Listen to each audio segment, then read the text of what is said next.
What's up guys? Welcome back to the channel. I'm in my 95 Civic here, as you can see. I didn't really originally plan on working on this car today, but I was driving this thing to work the other day, and when I first started it up, it had trouble staying running. So I would crank it, it would start up, I let off the key, and it would actually die. I ended up wiggling the key a little bit and holding it just prior to the starter engaging. After I started it, I just kind of held it there and it stayed running. So that really led me to believe it was the ignition switch. And so I kind of got it in a good spot and drove it to work. On my way home, I had the same kind of issue starting it up. But it actually died several times on me as I was driving home. I had to actually hold the key part of the way home just to keep this thing running. And while I was doing it, I actually started seeing some smoke come up from the steering column, and that got me really worried. I was afraid that the contacts in there were getting way too hot, which they probably were. Could have eventually started a fire, but luckily it didn't. And I went ahead and redid the ignition switch to make sure the contacts were as good as they could be on the way home, and the smoking did stop, luckily. I don't have a fire extinguisher in the car. I do have a couple in the house, but I didn't have one with me. If anything, I would have had to pull over the car and really just let this thing go up in flames. Luckily that didn't happen. I was able to make it home, and so today I'm going to take this steering column apart and see if we can get this ignition switch off and see if it's something that I might be able to clean up. And if I can't clean it up, then I'll end up having to buy a new one. But I have a feeling that I'll be able to sand these contacts down and clean it up. So let's just get into this work. Alright, before we get into taking this steering column off, I want to go ahead and show you what I'm talking about. So the first position here is actually just the zero position. It's when the door's open, you get the door chime when the key's in there. First position is the accessory. And there's the JDI ghost box kicking on, so there's power to the accessory position. And the next position is actually the run position. And normally we would get the fuel pump and different things like that coming on, but there's absolutely nothing. Now if I go to start the car, I'll push the clutch in, start the car, let off the key, and it actually dies. So to keep it running, I would have to start the car and let off the starter just enough where it maintains running. As soon as I let off, the car dies. So that's the problem I'm dealing with, and so hopefully I can get it resolved today. Alright, I'm going to start by removing the screws that hold this plastic piece on. There should be 3 of them, one here, on the other side, and then down at the bottom.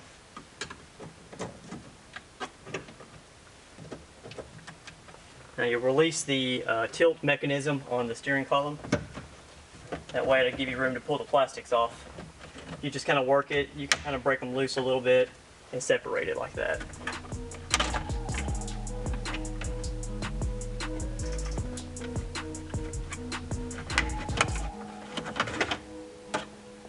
Alright, the part we're actually interested in is the ignition switch here on the driver's side. There's just 2 Phillips screws that hold it in, and this is where all the wiring and contacts are made up, and this is where the problem lies. So we're going to go ahead and pull this off of here and check the contacts out.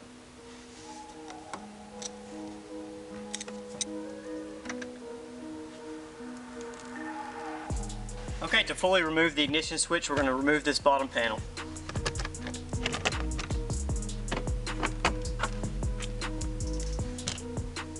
Alright, so it was a little difficult to get in there completely, but there's just a couple of clips that hold this in, as well as a zip tie that holds it up here. You just trace it down and unplug these 2 plugs from the fuse box, and then really the last thing you have to do is just fish it out of the steering column here, this big chunk of metal. You'll just slide it through here, and then we'll be able to get this thing out on the bench and open this up.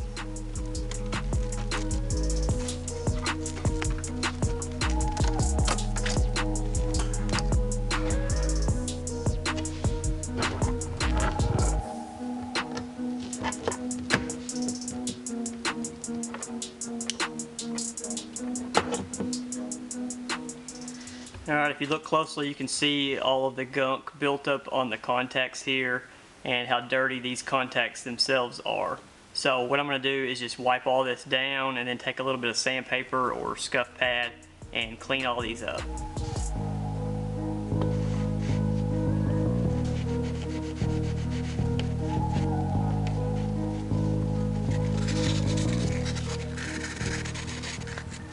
So if you look close right here, you can actually see a raised spot, like a bump, This is where it was actually arcing and welding. So I'm going to have to actually grind that down a little bit and make sure it's completely flat. Otherwise, we may get into the same issue of it arcing whenever it shouldn't be. Alright, for this I'm going to use a Dremel with a small sanding drum on there and get that knocked down.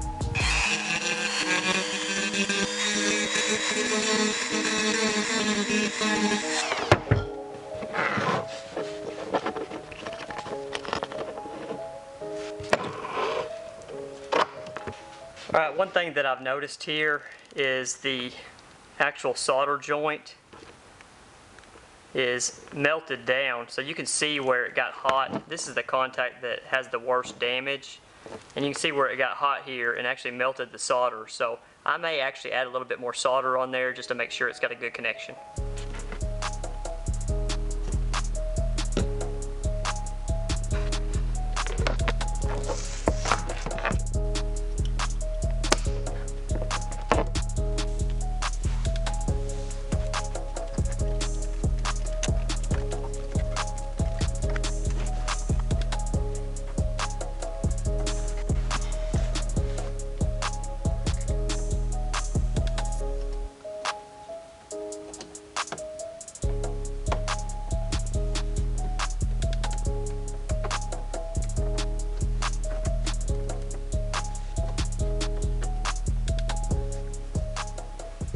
Alright, before I put the covers back on the steering column, we want to make sure this thing works.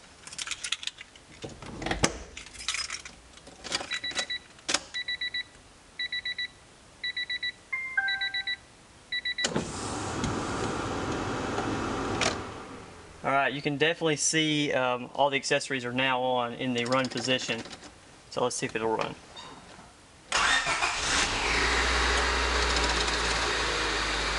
Alright, looks good. Perfect. Let's get the covers put on and we'll be done with this.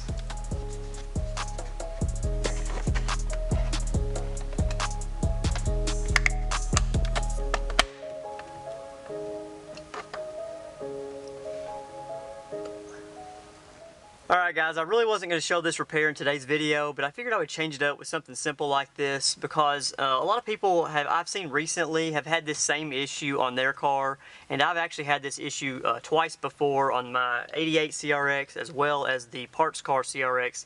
Still has that issue. I haven't fixed it on that car. I went ahead and replaced the switch on the 88 over here, but I could have just as easily done this free repair like I showed you today. I really didn't spend a single dollar on today's repair. I just spent about 1 or 2 hours. So, I mean, this is something that you can do yourself, save yourself a little bit of money, and get your car running and keep it running reliably. So I hope you've enjoyed today's video. A little shorter, a little bit different, but I like to change it up every once in a while. We'll see you in the next video.